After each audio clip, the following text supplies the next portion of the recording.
ইরানের সাম্প্রতিক সামরিক অভিযানকে ঘিরে বিশ্ব রাজনীতিতে নতুন আলোচনা শুরু হয়েছে। বিশ্লেষকদের মতে এই সংঘাতের মাধ্যমে সুস্পষ্ট হয়েছে যে যুক্তরাষ্ট্র এখন আগের মতো একক আধিপত্য বজায় রাখতে পারছে না। শক্তিশালী সামরিক ক্ষমতা থাকা সত্ত্বেও ইরানের প্রতিরোধ এবং আন্তর্জাতিক চাপ পরিস্থিতিকে জটিল করে তুলছে।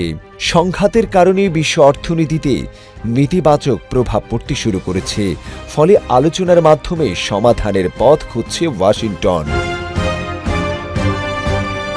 গোপনে মধ্যস্থতার চেষ্টা করতে পারে বলে ধারণা করা হচ্ছে।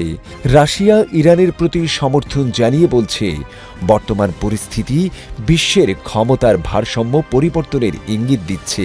বিশ্লেষকদের মতে ভবিষ্যতে যুক্তরাষ্ট্রের গুরুত্বপূর্ণ শক্তি হিসাবে থাকবে, তবে একক নেতৃত্বের যুগ ধীরে ধীরে শেষ হয়ে বহুমুখী বিশ্ব ব্যবস্থা গড়ে উঠেছে।